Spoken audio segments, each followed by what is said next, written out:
This is the Choppin It Up show brought to you by the Marching Podcast and Blog Talk Radio. And now, here's your host, the Phantom Podcaster himself, Joe Beard.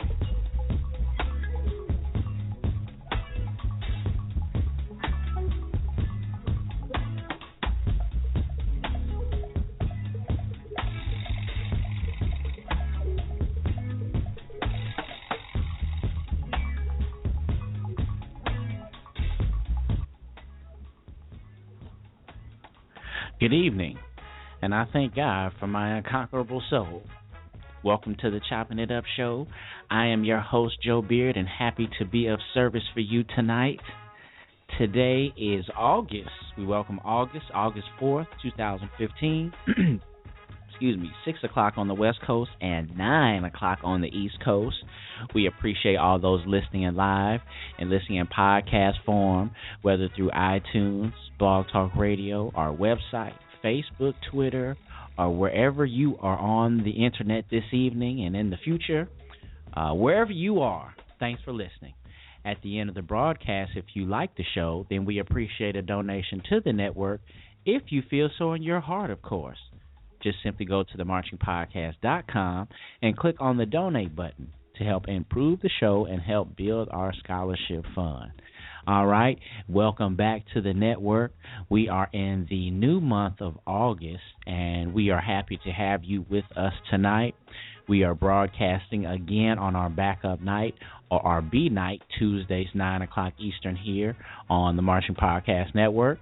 We will broadcast every Tuesday this month as well. We just finished July, and now we're going into August, and we're going to keep the B night rolling as we prepare also for our Director Series podcast, which is going to premiere this month on the Marching Podcast Network. Stay tuned for details.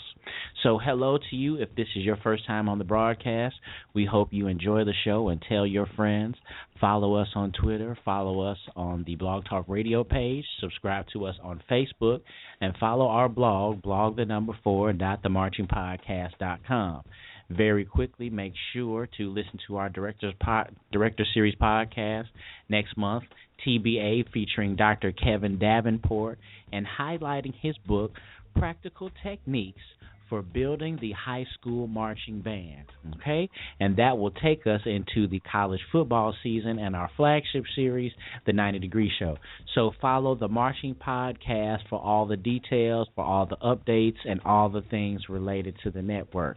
Also go to our website, themarchingpodcast.com. You'll see a list there now of all of our scheduled programming, and we want to give a shout-out to John Pickens and Simply Dope Creative. He's put together our logos for Choppin It Up, for the Director Series, and for the National Signing Day. So we want to give him and his company shout out to them. Also look out for them to sponsor our network here one day.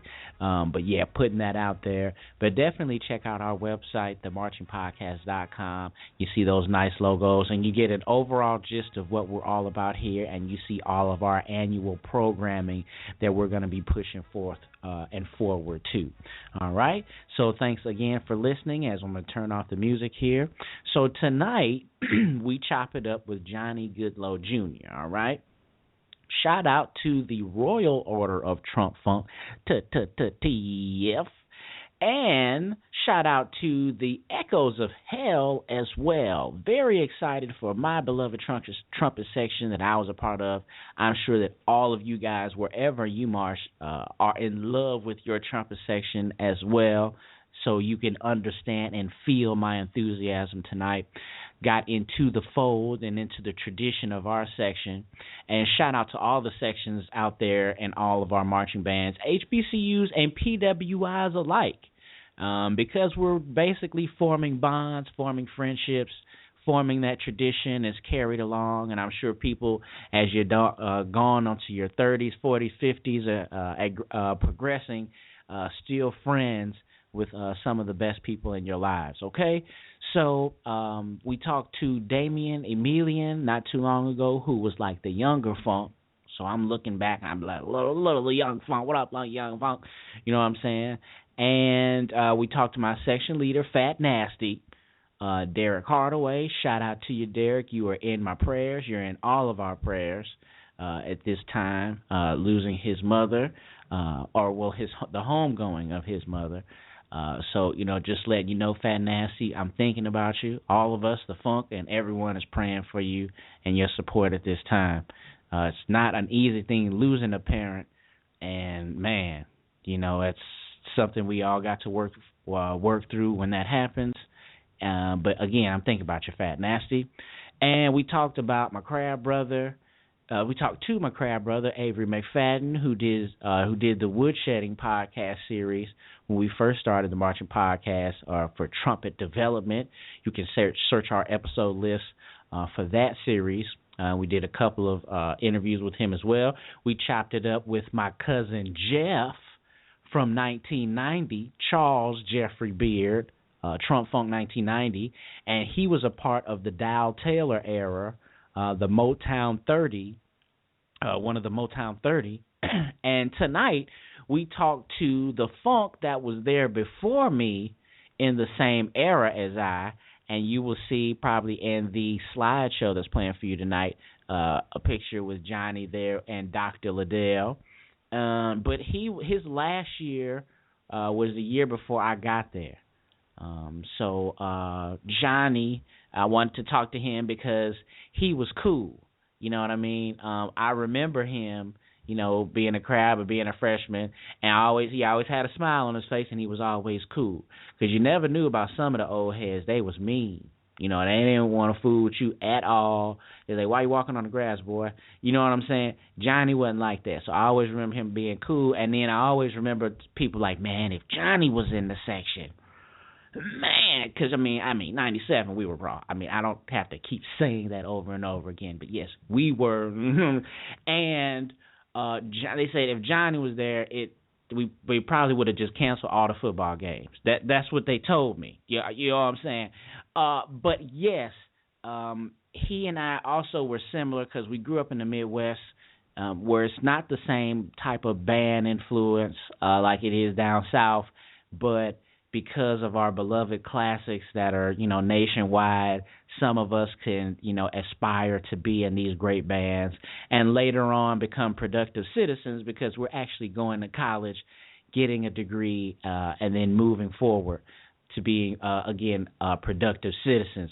So really proud of Johnny. He had another academic accomplishment that I saw this year. So I wanted to make sure I interviewed him for the podcast tonight. Saw Johnny a couple times. And I think that he's had a couple of life experiences. So I was like, man, I got to hit you up. So, again, thanks again for his time. But thanks again, shout out to the Funk that's listening. A lot of people, and I know I put this link on the Trump Funk page, but a lot of folks, and I know some of the Funk set their reminders for this. So I already saw people hitting into the studio or whatnot, preparing for this episode tonight. So shout out to you, Johnny, and shout out to everybody listening. This is a podcast, but we will accept your calls at 718-664-6025. You can email the show at marchingpodcast@gmail.com. Tweet us at marchingpodcast and follow our blog 4.themarchingpodcast.com. If you're listening live and have a Blog Talk Radio account, you can log into the chat room and leave your comments there. Last and definitely not least, please check out the website, themarchingpodcast.com. Let's take the time to hear from our sponsors tonight. Tonight's show is brought to you by Liquid Effects Photography, The Edge One Productions, Block Band Music, Bandhead.org, and HBCUbands.com. Let's take the time to hear from them now.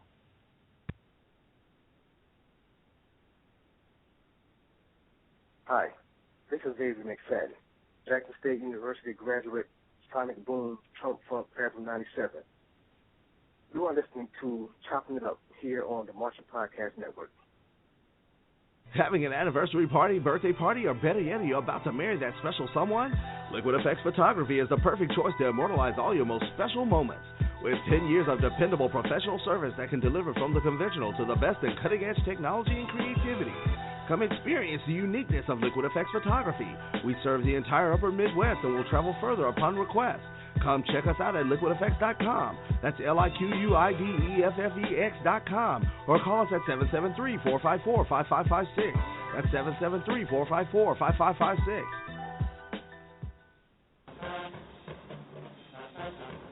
From photo shoots to graduation pictures, from probates to band footage, from pageants to yard shows, there's only one team you can count on, the Edge One Productions.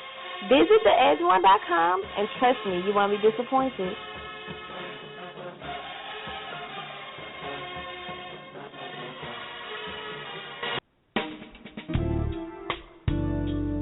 Band directors, have you ever found yourselves in this situation? Showtime is quickly approaching. Your budget is quickly disappearing. Your music choices are narrowing. The equipment condition is wearing and your stress level is mounting. Stop what you're doing and contact Block Band Music and find out how we've got you. Check www.blockbandmusic.com, providing music, equipment, gear, and accessories to show style, core style, and traditional bands worldwide.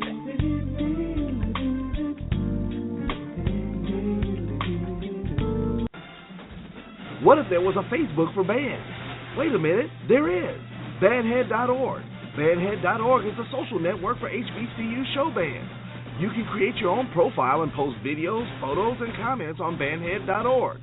Need somewhere to post events, audition schedules, job postings? Check out Bandhead.org. Are you recruiting for talent? Go to Bandhead.org. Bandhead.org, a social network for bands.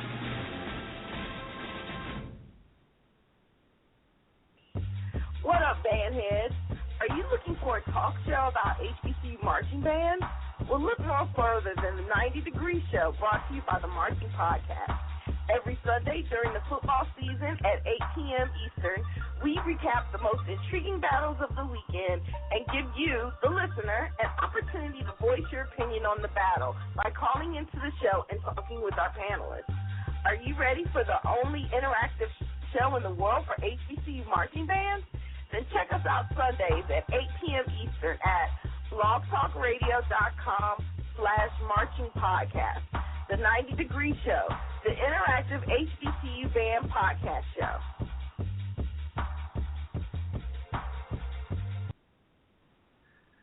What's up with you? This is Dr. Johnny Goodlow Jr., and you're chopping it up with the Marching Podcast Network. All right. We are back, and we are ready to chop it up with Johnny Goodlow Jr. If you want, you can call. If you want to call in, you can do so with the number you see there on your screen, 718-664-6025, and we'll take those calls at the conclusion of the interview. So now, without further ado, Johnny Goodlow. You're now here with the Marching Podcast, and another outstanding guest here. Dr. Johnny Goodlow Jr. What's going on, sir? Hey, what's going on with you, man? What's going on with you? Honor and a pleasure to be here. I hear you, man. We really appreciate your time, and this is really cool. Like I was telling some other folks, it's good to reconnect with folks, but, I really get to now hear your story because, you were the one of the ones when I came in, it's like, man, if he was in the section, man, you just don't know, man. Like, you know what I'm saying? Man, talk about it. Yeah, so let's get right into it. Johnny, where you from, man? Man, I'm from Gary, Indiana. Okay. The home of Michael Jackson, as they say, the GI, man. Right. So, well, is your family, like, are your parents from Gary? Are everybody you know from that area? Yeah.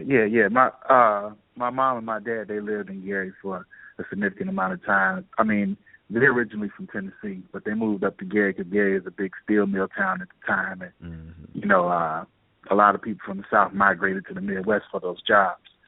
So that's how my roots ended up in Gary. So, okay. Born and raised in Gary. Well, that's cool, man. So I asked folks that's especially outside the South, like, me and you from the Midwest, what was your first musical experience? Because, we ain't from New Orleans where it's just like, well, a lot of folks. No. What was your musical Midwest experience? Midwest is all core style, for a certain, certain schools it's core style, and you have the drum and bugle corps out here. Mm-hmm. But my first encounter with it all was actually my freshman year in high school. Went to William A. Wirt High School in Gary, and the band director at that time was Charles Jones. Charles Jones was a graduate of Jackson State University. Okay. And in Gary, Chicago was heavy with the HBCU influence, and so was Gary, but the states had different things as far as, marching band rules or what have you. So our school was a core style marching band type of school. At the same time, you had this historically black college band graduate at the helm. So the one event we did have was 2 hours away, man, the Circle City Classic. And we would march in that every year, right? Mm-hmm. And this year, it was my first classic. We would do the parade. We go do the court style show at Ben Davis High School, and then we go back to the game. So this year that we went to the Circle City Classic, it was Jackson State against Bethune-Cookman. The year before, it was Jackson State against Florida A&M. So I'm walking in, I'm hearing nothing but, oh, my goodness, JSU. Mm-hmm. You should have seen it last year, JSU and fam. Not knowing the rivalry or anything like that. So we get through, we do the show, we get back to the Hoosier Dome at the time because, they got the field house down there now. And, man, the game is cool, it's packed. I don't know what to expect. So I'm just chilling, and the Boom take the field, man, and it was a wrap ever since. It was a wrap ever since. And here's the thing, man, I'll never forget it because Bethune-Cookman got on the field first, and Bethune-Cookman then it wasn't the Bethune-Cookman that it is right now. Right. It was okay. The drum line was sick, right? But the band was cool, So I saw them. I thought it was out there. I was geeked. I said, man, they did their thing. Mm-hmm. And then, Chuck turned around and looked and said, all right, stand by. Boom, took that field, man. Man, they put on a show. You hear me? Mm-hmm. And I was mind blown ever since. So that was my experience right there at the Circle City Classic. So once I saw Jackson State and Bethune-Cookman, I started looking at, we had BET. Right. Yeah. BET at the time before it became what it was right now, you was guaranteed to catch some kind of historically black college game every Saturday. Every Saturday, and yep. I don't think they understood just how much that meant to young people and just people of color in general, because we don't have access to that. Mm-hmm. And I would catch what we would now call like classic games, man. Like Jackson State against Alcorn. Even see Howard, to see Fam, just to see the bands that you hear about, So I was gauging at the time. Jackson State was always on my heart, right? Mm-hmm. But I was gauging at the time where to go because, who knew that I would be able to make it? And my senior year of high school, my band director pulled it off to where we went down to Jackson State University for a homecoming in 1992. And that basically sealed the deal right there, man, So that's how I ended up getting down, to the South, and to be a part of that HBCU experience. If it wasn't for me having someone who graduated from one influencing me, and then just being able to get that small experience, I probably would have never made it down to Jackson State. Wow, that's what's up, man. So what year was the Classics? I'm glad you told that story, too. What year was the Classics there, the Circle City Classics, where it was Jackson State and Bethune that you saw? What year was that? Man, that was 1990. Okay. That was 1990. Right before that, 1989, and those who are from up here that went down there, as far as within my age range, they'll tell you they know the Classics by heart, as far as which ones was just the Classics. You had the Jackson State FAMU. It was so much of a classic they talked about it when they brought them back in 2004, how they tore the dome up in 1989. They actually pubbed it as the rematch, but it was so many years in the making, you know. But it was Jackson State, Florida A&M in 1989, and then they brought them back the very next year to go against Bethune-Cookman. So you see, that tells you something. Okay. And then Jackson State went against Florida A&M again. And I want to say it was one more. There was one more. I actually marched in the Circle City Classic. Jackson State against South Carolina State, 1993. There it is. See? Okay. All right, Johnny. Here, okay. We connected right there. I was at the Circles. I had to get them. See, I'm getting old, man. I was scared when you said 89. I was hoping No. It was 19. There was one in 93. Yeah. And how could I forget? That was my freshman year. Okay. Jackson State against South Carolina State, 1993. Man, let me tell you. Okay, I was at the Bethune-Cookman game. So you understand, you from the Midwest, I'm from St. Louis. Indianapolis was 4 hours for me. So every classic, my dad went to Jackson State, so every classic Jackson State was in the Midwest area we went to. So I went to we went to Memphis every year, and I think we went to Chicago one year. But yes, that string that you talking about right there in Indianapolis, I was at all those games. We weren't at the FAM one, but my first year was Bethune-Cookman. So you say that was 90? That was 90. That was 90. Okay. That was 90. So that was the first year I went. Bethune and Jackson State, I remember battled, and I remember we left, and the drummers was on the field. I remember. Yes, they were. Yeah, we stayed. Absolutely. I said, Ma, I want to stay for everything. And my folks was like, well, no, we about to leave. And I think it had got down to the point where they were battling, and they were throwing so much back and forth, the drummers just straight up came out the stands. And I think WT got over the halftime middle and did something. Then Bethune came down. It's like I don't even remember how that stopped. Because, that was years ago. We was leaving. We had to leave, and them cats was mad because WT had just got through in the middle. WT just got through in the middle. That's right. They were huddling in a circle. Then Bethune-Cookman came out there, and WT is more style and finesse than anything. And Bethune-Cookman came out there chopping, and everybody's faces dropped. But Chuck was like, man, we gotta go. We gotta bust the catch. Let's go.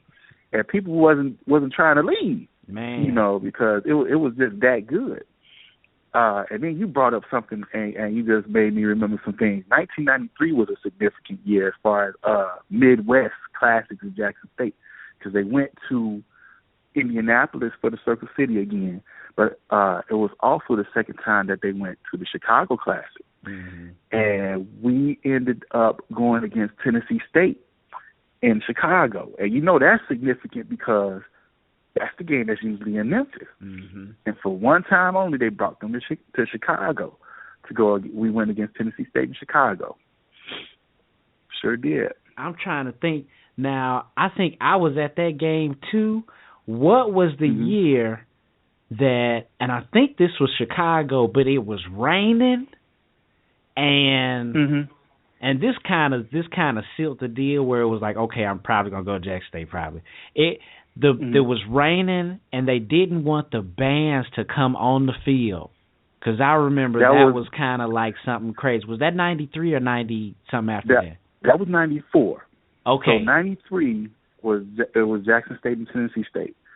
That game went down. 94, it was Jackson State and Alabama State. But it rained out. Yeah. It rained out. So we really didn't do the whole show, but we was on the field and it was raining out there. We still did the show. The very next year was the rematch in 95. And one of those years, y'all came out in the blue ponchos and came 94. To the sideline and performed the show in front of the fans. That was 94. That was kind of the year that it was like, okay, I'm probably might go to Jackson State because I was like, man, the band got ponchos. I was like, oh, I said they got blue ponchos. Oh, snap the boom. We sure did. Yeah, man, that was dope. We sure did. It's cool that you were actually marching. And, you were actually out there playing. I'm a kid in the stands looking at this because I'm like, man, this is, they playing in the rain, man. Like, you know what I'm saying? Mm-hmm. Yeah. That's pretty raw. And that Circle City Classic, I think the one in 93, the football game was off the chain.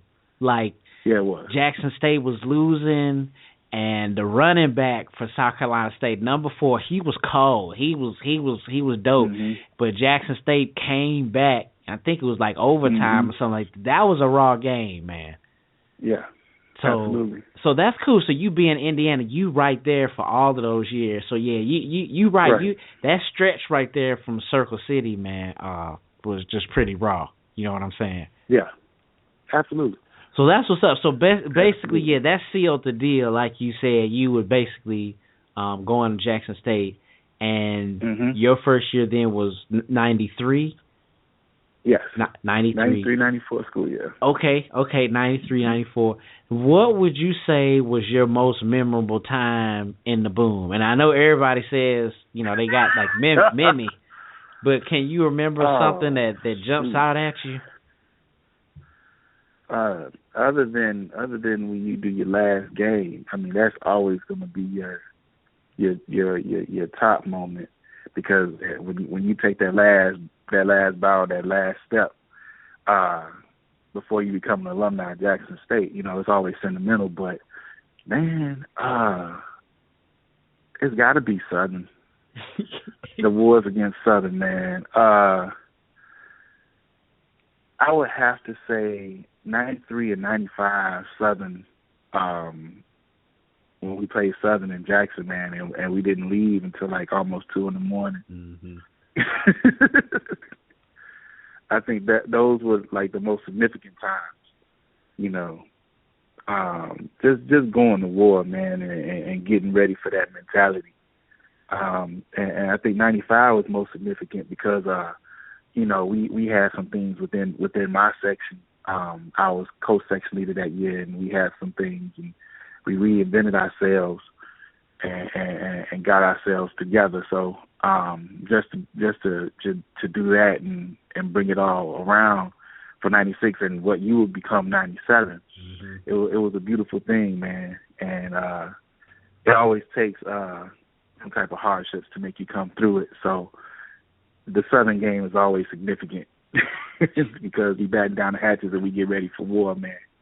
And that's what made it even nostalgic. And I know I might be jumping ahead, but that influenced when I went back down this year to go to the Jackson State versus Southern experience down in Jackson when they had the first time when the Battle of the Bands was the night before the game. I'm there. That it wasn't a question of whether I was going; it was what time I was going to get there, because that's how significant that game was for me. So I get down there, man, and who do I see but my nemesis from Southern? and we chilling next to each other, the ACC, talking smack. But it's funny because, when you respect people from other bands, even though y'all at each other, y'all tell the truth to each other. Right. So like Jackson would do something, he'll get my ear, man. They was thinking, man, I ain't gonna lie to you. Y'all feel like that. And then I keep it real with him, but it's just that's how you know that those are your most significant times. If you want your most significant battles, of course, all corners always going to be significant, but Southern and just getting ready to go against Southern, man, that's what's most significant for me. Yeah, man. I know in 97 when they played Hey on Us in the middle of the barn, we were marching in. That was like the most significant for me. That was, I knew how serious it was, but when they did that, it was like I didn't know, is it going to be a fight? Like, this is serious. Like, you know what I'm saying? It took it definitely to the next level.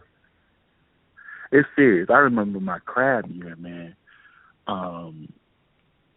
when they talked to us, they was like, look, you know, the whole demeanor of the band changed right. that week, you know, and we was kind of thrown for a loop because we prepared for opponents, but the demeanor changed, you know. So we get there, we hyped, and we don't know what to expect, and then they played that first note, and it's like, oh, I understand,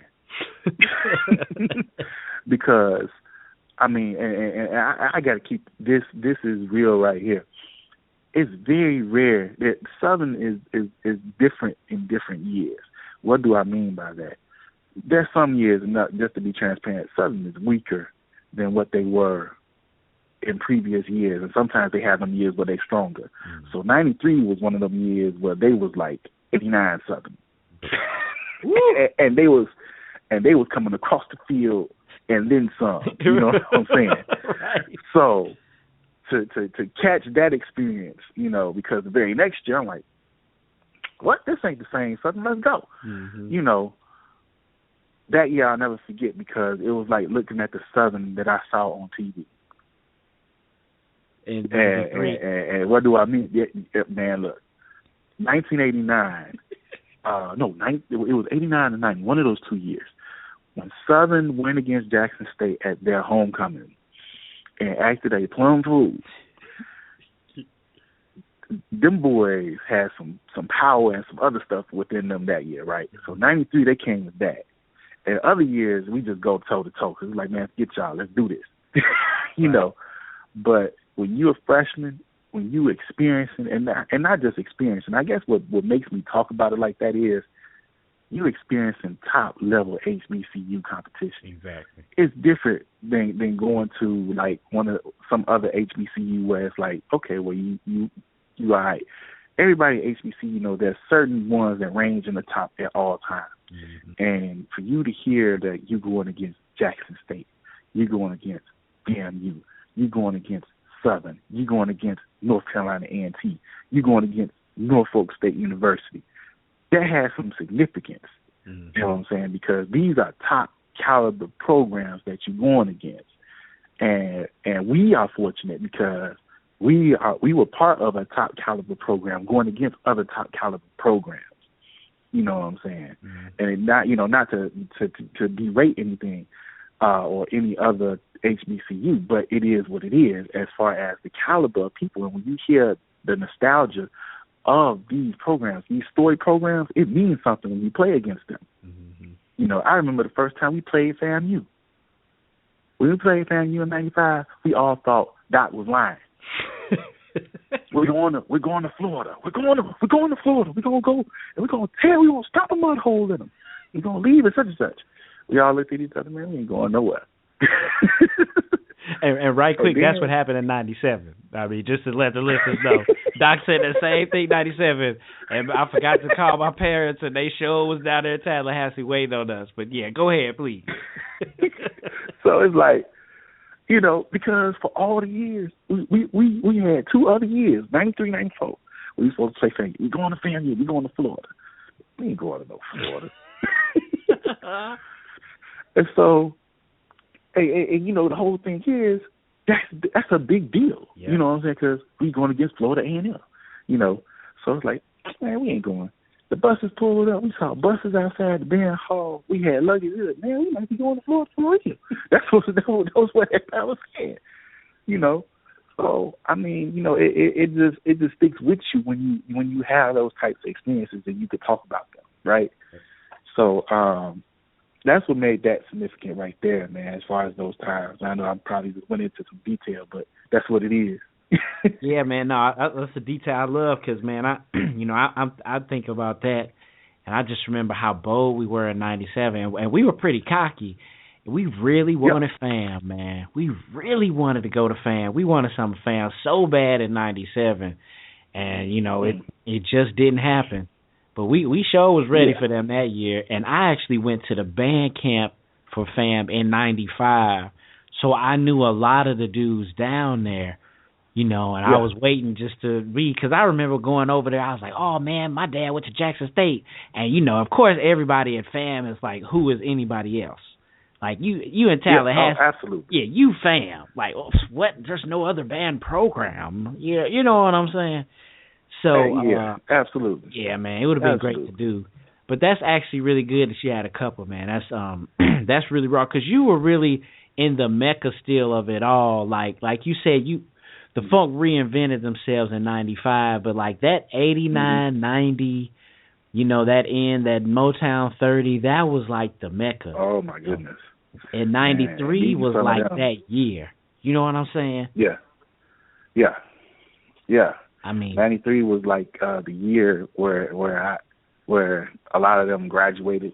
Yeah. You know, so I was able to meet the Phil Kellys, the Johns, the Everett Churches, the Renard Etheridges, the Donnell. So many of them, you know, that marched in that time. You know, and it was a worthwhile experience because they put a lot of knowledge on us. You know, so.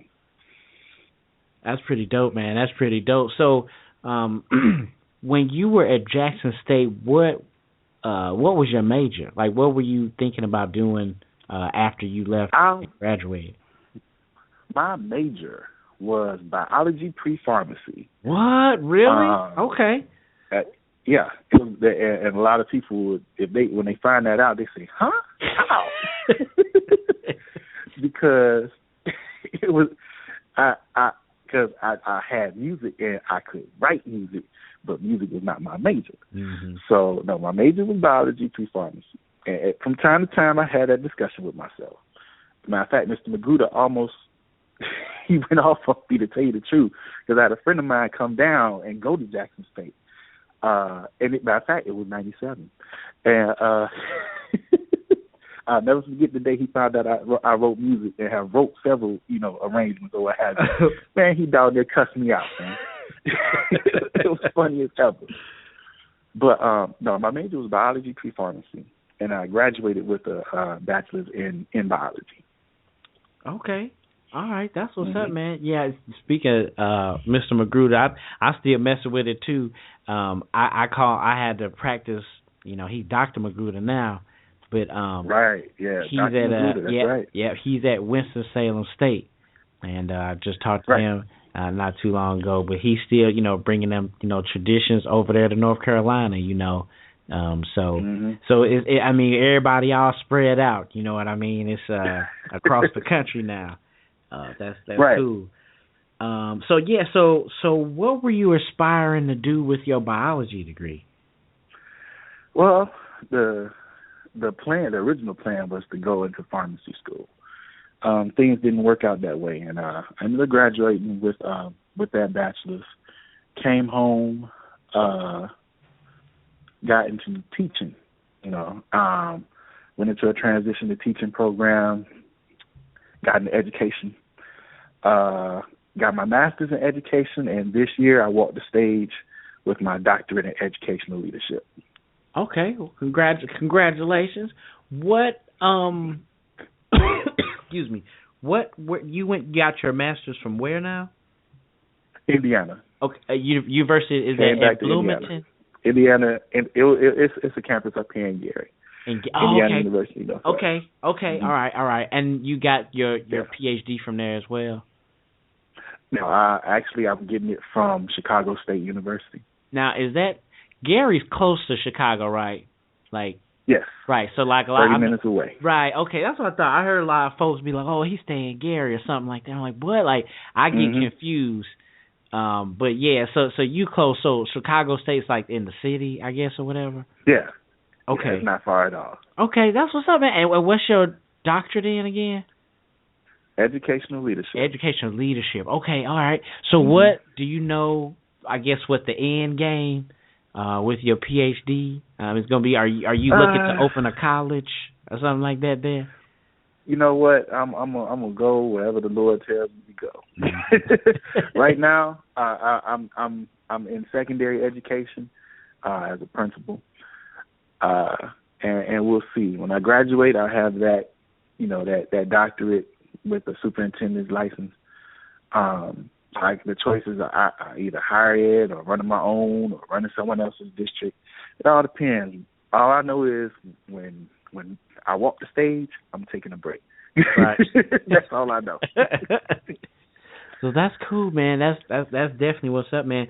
So, what would you say then has been your most memorable experience since you've been getting, your postgraduate degree? My most memorable experience, just in general, or? Well, I get. You know what? Since you've working on your PhD.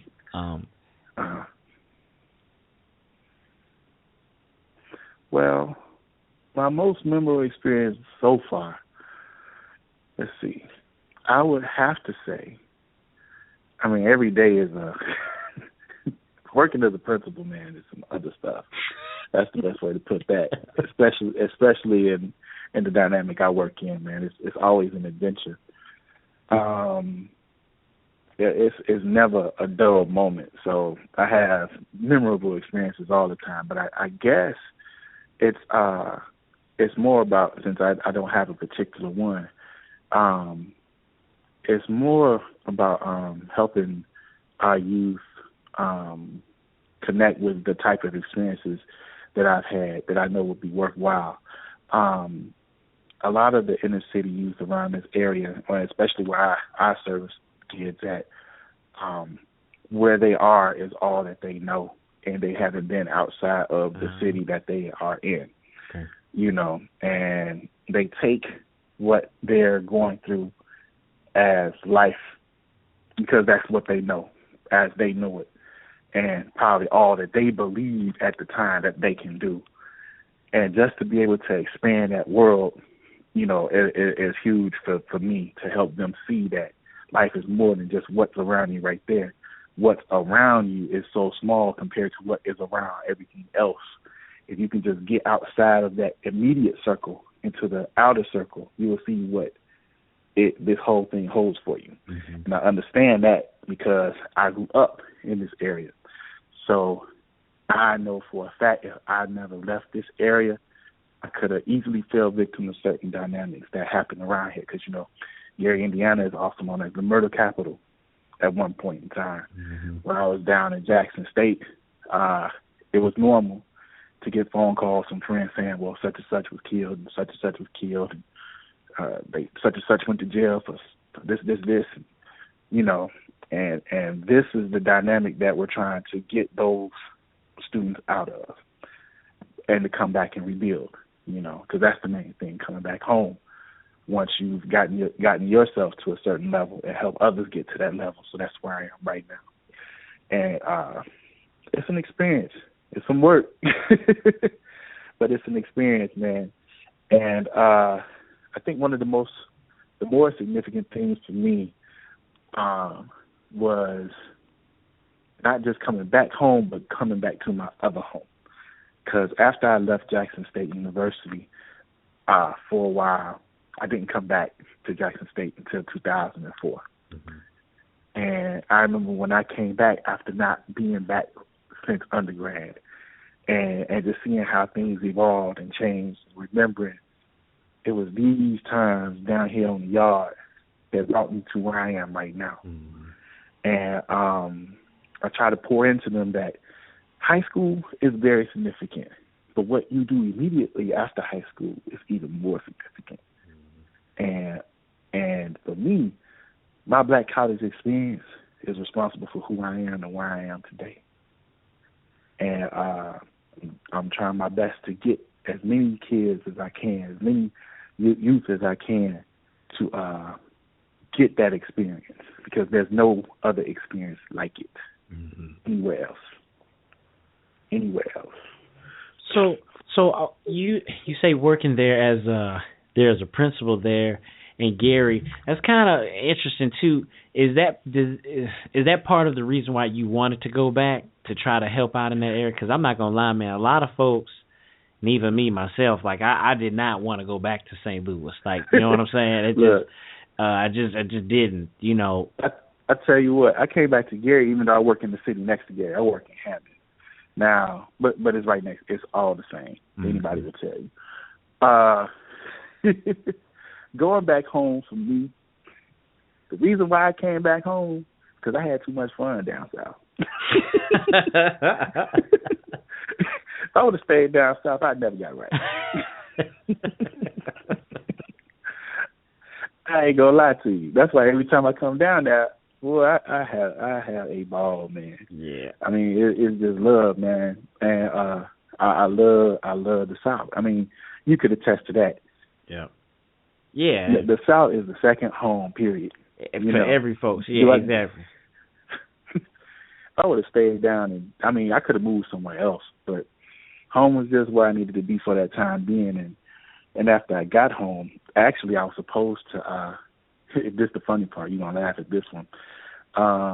When I got home for undergrad, that next fall, I was supposed to start grad school at Tennessee State. Wow. Wow.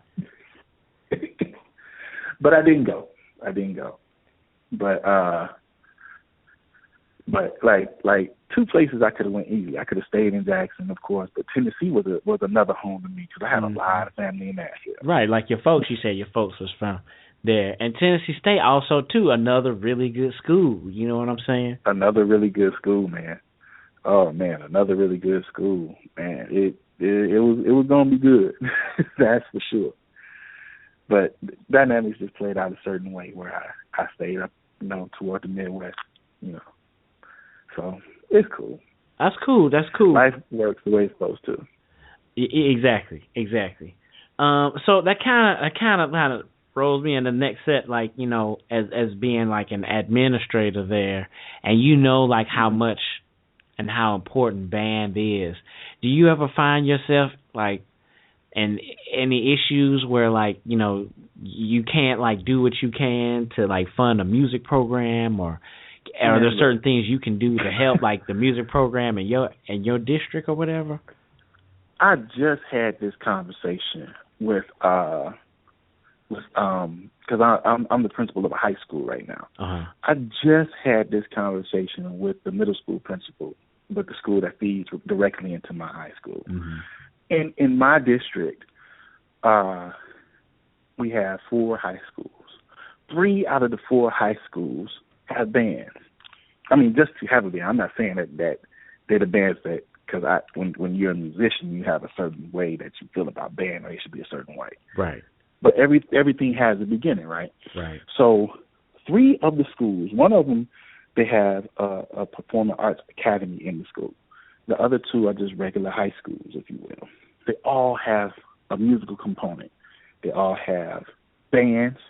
They all have vocal, choir, except for one. That's my school. Wow.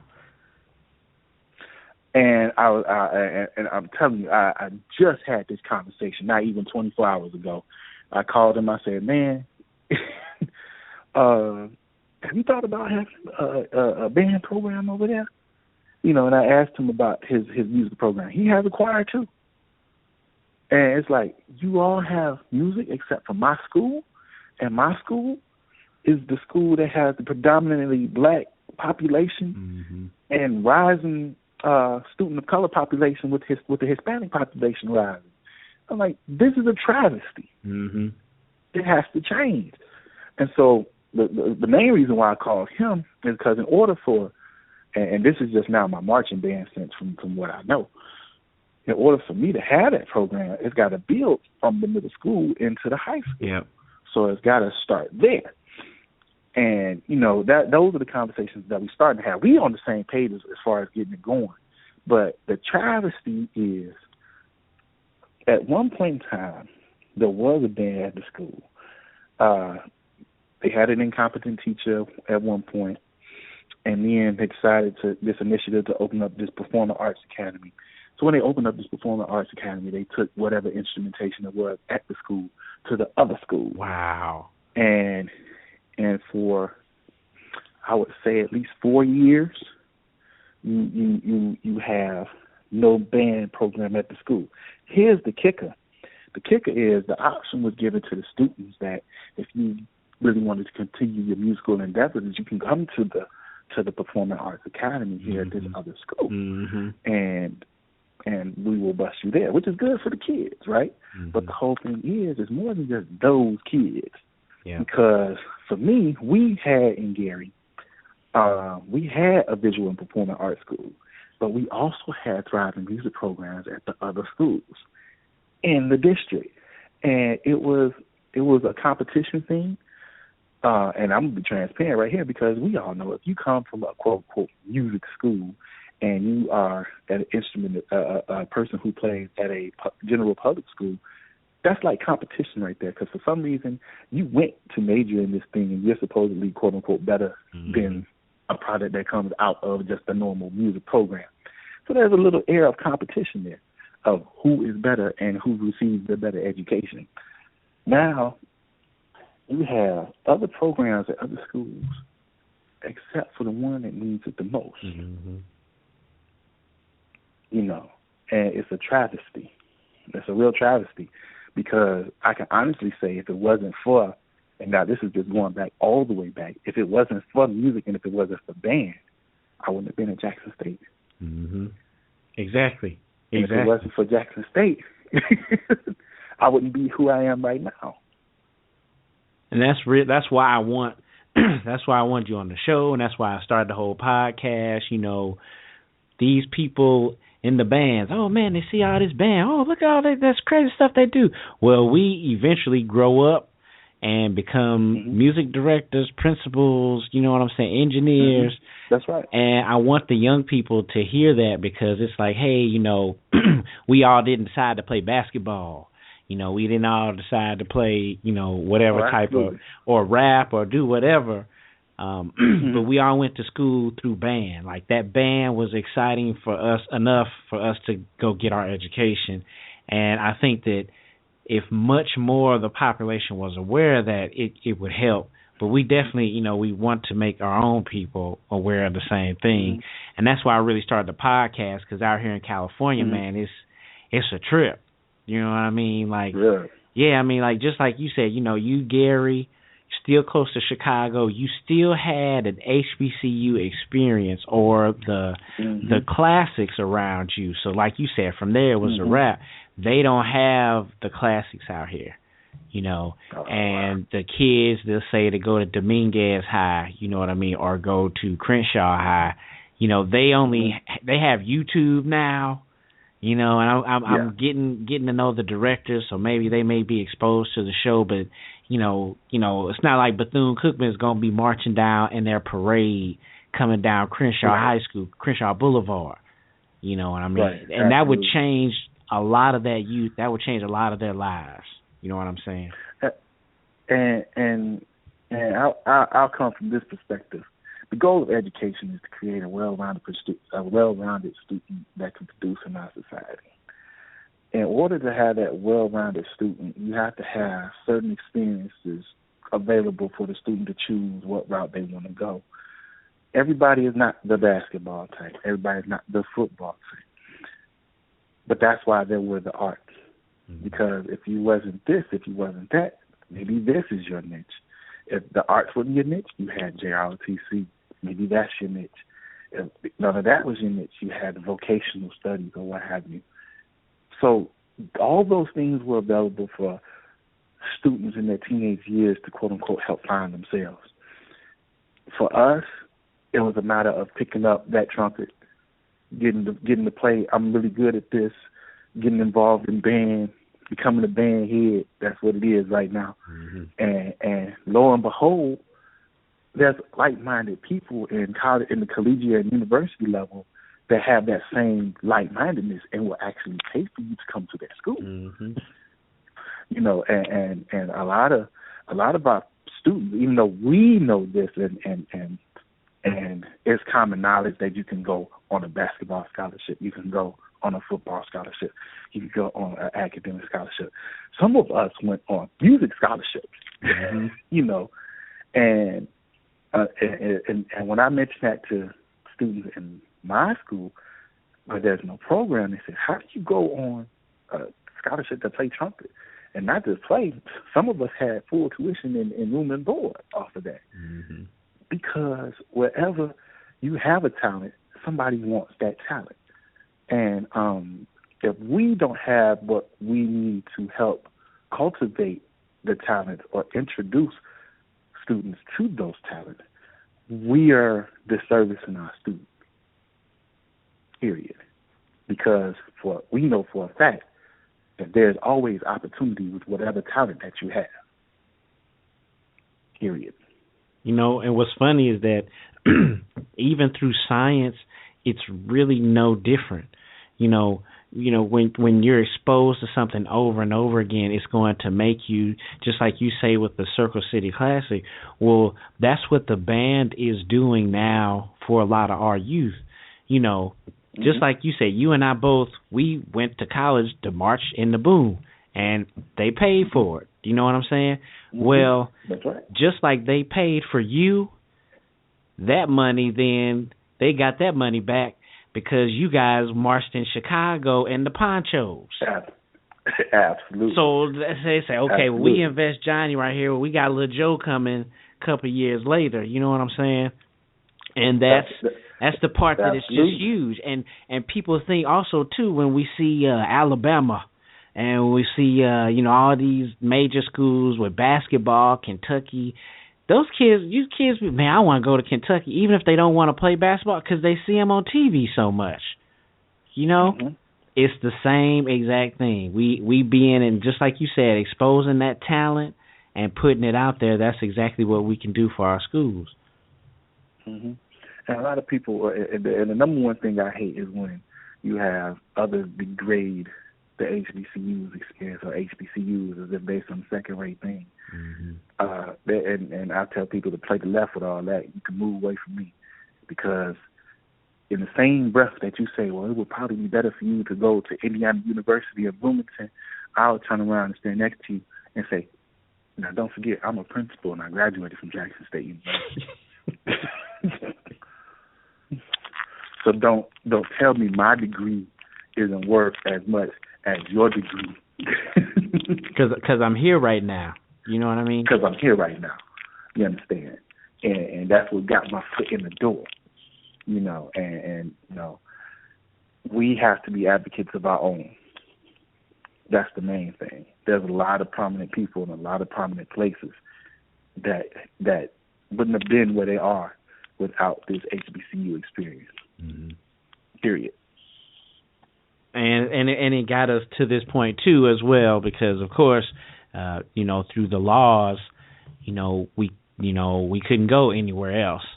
So, a lot of people trip me out when they talk about just sports and they start bringing up these schools, and it's just like, oh yeah, well, thanks to integration, you got so many schools now where it's like, Miami of Ohio probably gonna have somebody in the Hall of Fame pretty soon, But Jackson State got 3. Schools you never saw, right? Yeah, school, the Jackson whole State SWAC conference. You know what I'm saying? They have many. Or if all the Cam Newtons went to Gramblin's back in the day, like, you know what I'm saying? So that's outstanding. So we get into the end of towards the end of the interview, and I wanted to ask you, did you have anything upcoming that you wanted us to aware of, or did you have any advice for the young people there in your school district, or even the people there in the future there coming through your school? Oh man, the only thing I don't have really much coming for myself. If anything, talk to me a little bit down the line, I can tell you about some things coming up once I get my bearings after I walk this stage. Right. But as far as to the youth, man, you only got one life to live, and you got to live it to the fullest. And while you live in this life, education is everything. Education is everything. It puts you in a better place. So whatever you do, don't forsake having a good education, because it opens up those doors. And for all those that's in the music, don't stop playing. Don't stop playing. Don't stop playing. Don't stop playing. I can't say much more than that. Other than that, I always shout out to the Royal Order. TROOTF. You already know. That's right. The Royal Order of Trump. All those. Just so people understand. The Royal Order of Trump Funk. The TROOTF. The Sonic Boom of the South. The best band in the land. Now, then, and forever. And if you went to HBCU, I got nothing but love for you. we all in this together. That's all I got, man.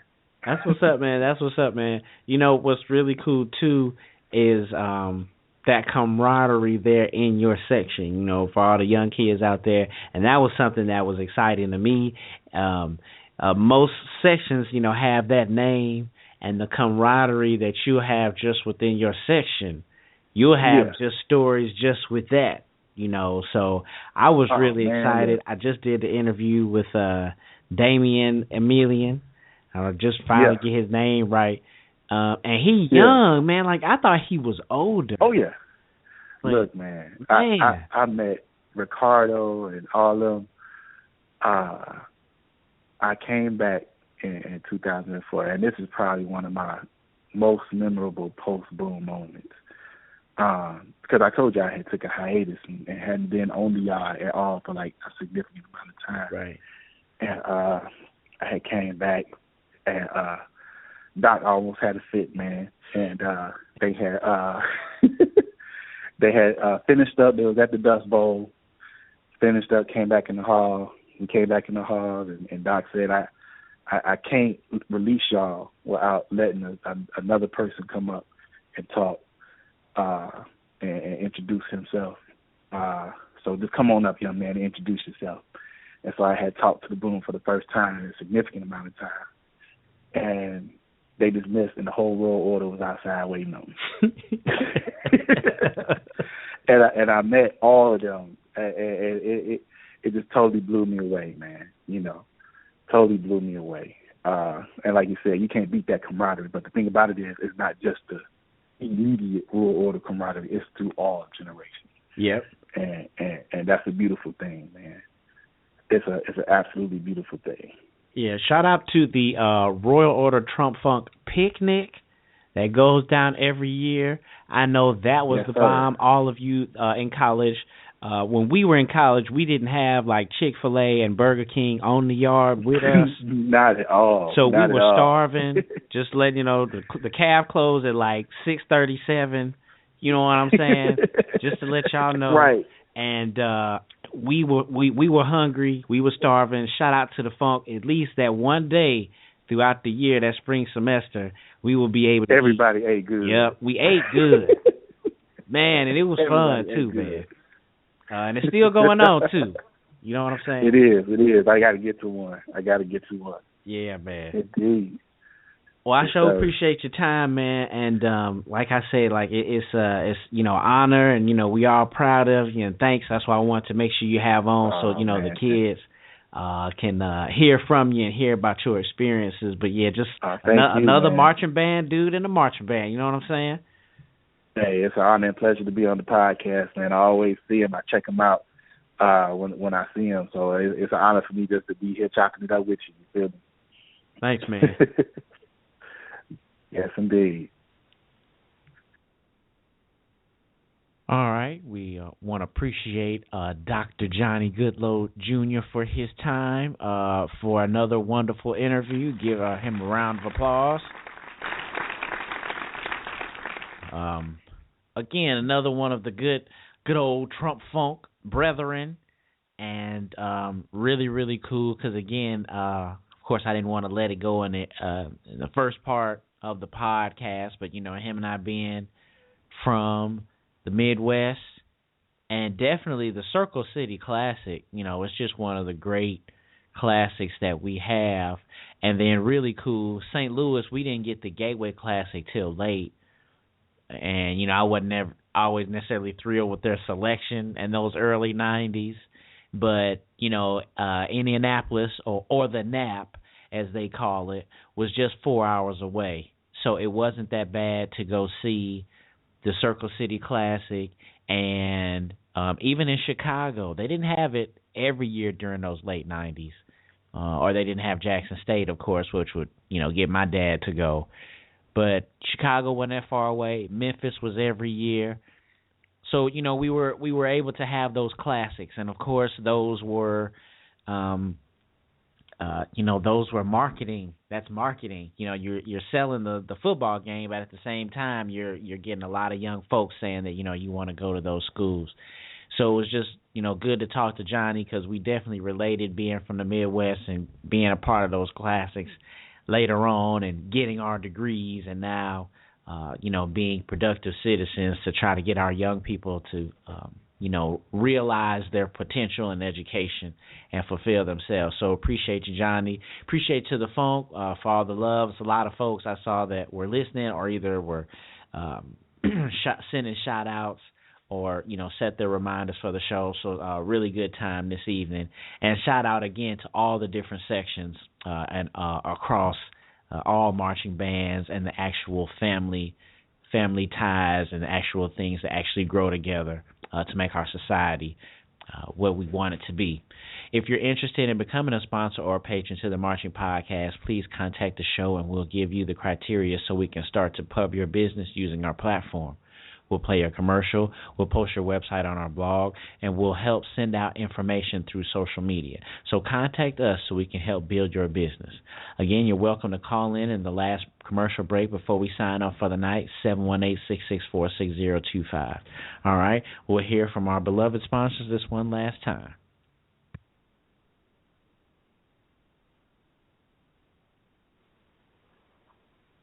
What's up? This is your girl, Casey Nesbitt, graduate of the Texas State University and North Carolina Agricultural Technical State University, and you're chopping it up here on the Marching Podcast Network. Having an anniversary party, birthday party, or better yet, you're about to marry that special someone? Liquid Effects Photography is the perfect choice to immortalize all your most special moments.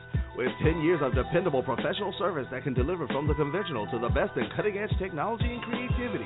Come experience the uniqueness of Liquid Effects Photography.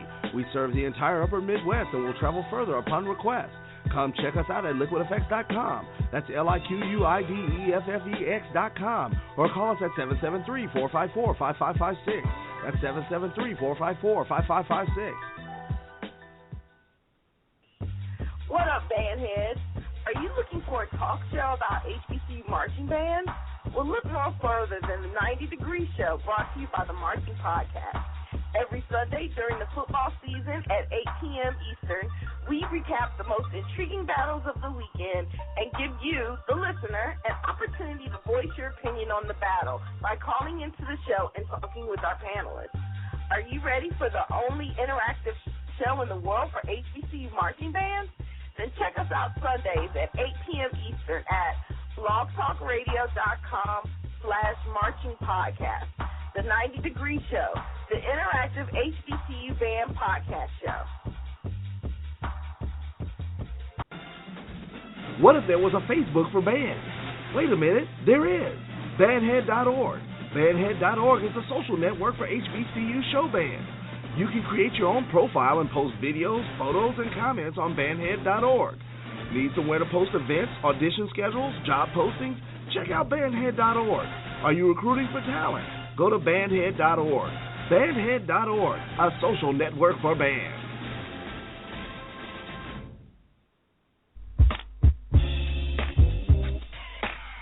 Need to write music and drill? Get it on the field. Outfit your band. Keep your administrator happy and still have a life.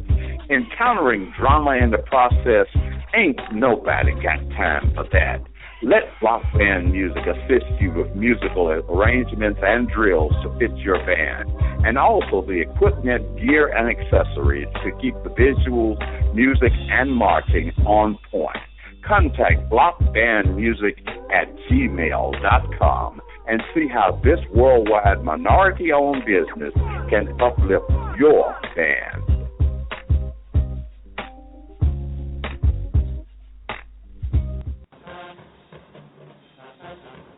From photo shoots to graduation pictures, from probates to band footage, from pageants to yard shows, there's only one team you can count on, the Edge One Productions. Visit theedge1.com and trust me, you won't be disappointed.